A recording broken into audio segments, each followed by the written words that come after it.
I'm at the world's greatest hobby show in Columbus, Ohio, and I'm here with Dave Lindsay. I don't want to get too close on you there. All right. He's with the Central Ohio Trak Club based out of Columbus. Dave, let's just walk around here and take a quick look here. Sure.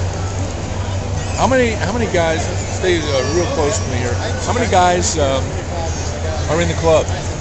Roughly 30, I believe, right now. Why don't you walk in front of me and just get a little closer? We have about 30 in the club right now. Okay. That's some big water. What do you do to make the water there? This was a commercially made product, I believe, that was made by a company called Woodland Scenics, and we just sort of poured it in and let it set up, and it takes it about a day or so to set up. Colored the base before that, and then gives it that look. It's right. Okay. This is the lake, or it's supposed to be a wide spot in the river, but it gives it a good look. Is there any overall theme to the layout? The theme is probably based on like what you would see in Appalachian, Ohio. Probably. Okay, I wanted to point out something back here if I could. Oh, sure. I want to show you all the little back here in this little lake module. All these were scratch built. All the club, we were a little project one time, and we all built a little bit. And we're going to see some in the corner module down here, but these were all little cottages or little homes that we all scratch built and put on the layout. Oh. You see that they're sort of roughly the same kind of style of home or house, cottage, but we'll see some on the other end. Okay. Variations of that. Is this mostly Woodland Scenics type scenery? Or? Yes, mostly Woodland Scenics. Okay.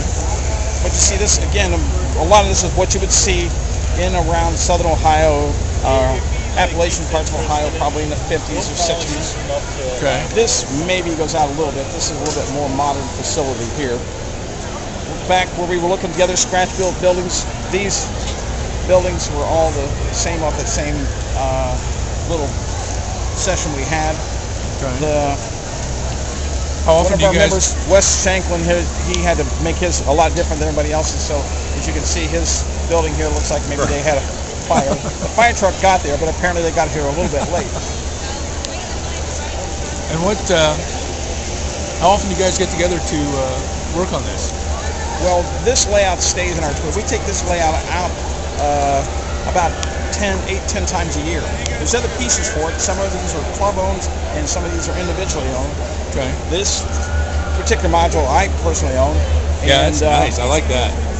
This, you can see the main line goes underneath a coal tipple, and there's some place in West Virginia apparently. I've seen some pictures of it. I can't tell you right now exactly where that goes, but it's kind of unique having a main line pass underneath a coal tipple. Yeah, I like it. This is a standard N-track type with a track lane up, and then with the red being the outside. The next one is the yellow and then the blue. But I wanted to point out how it goes into out this far track is called the option. So we utilize that somewhere to give it a little bit of variation. We take the third track and put it to the back. Okay. Again, it's all part of a standard. How do you guys make most of your rocks?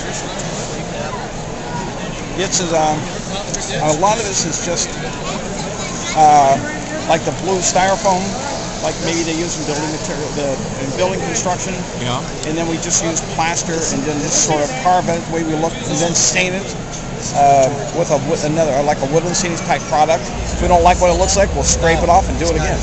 Now let me ask you a crazy question here. That's a pretty long straight line, and maybe some people are wondering, how do you make sure it's a straight line for so long? Just metal straight edges and just make sure it's all laid out. As you can see, what we're doing now is we're entering the yard area, which is we've got 4 6-foot modules, so we got a total of 24 feet. Now, what we did, we've seen the yards before that you might see that different train clubs might have at shows, but they're just tracked maybe and they really have nothing going on here. But what we did, as you can see, we actually scenic it, and we have various buildings that are on the backward of it, make it look like what you'd see possibly in the yard area. Yeah. Okay. Let's move forward a little bit here. You got a lot of track here.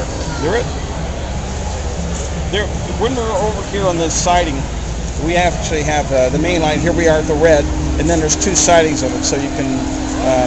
The way it's gray ballasted is the main line, where it's just the train's passing right now, and then with the darker ballast is the siding. Okay. Wiring this thing all the time, moving it around all the time? How much of a headache is that? I mean, things just, they get a little rough sometimes, just a ship moving.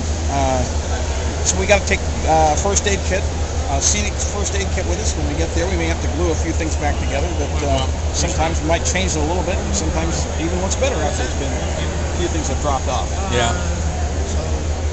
These are all plastic parts of buildings back here. I do want to point out the large warehouse that we have over here on this module we're coming into. This is one we're going to change out because this was section, as you can see, was plastered, and it was a nice building, but it just moved it in and out of the trailer and in getting transported. It's chipped a little bit, so it doesn't work as well as what these plastic ones do. So we're looking at a couple other options on that. Okay. I'm sure you're adapting and changing all the time, huh? We are, yes. We have, as I said, we can actually make this right today. We are 14 feet wide and 30 feet long, but we've had this layout as long as 50, 60 feet long and maybe 20 or 30 feet wide. There's just a lot of modules that aren't here today. We have more club-owned or more individual-owned that maybe we didn't make part of the layout just because this is what they gave us to work with. Yeah. Now, I want to point this little area here with the shop area. A couple of our guys are, they like to paint. These are all Ohio Central Railroad, which is just something that's east of Columbus, based out of Coshocton, and these are all custom painted engines at the engine facility. Wow. They've done a really nice, and we've noticed at different shows a lot of the people that might live in this area and they see that these are nothing to be commercially bought. Again, they're all custom painted, and it's turned a few heads. That took some hours. It really did, yes. Wow, we've almost gone all the way around here. Yeah, we're coming by the farm here.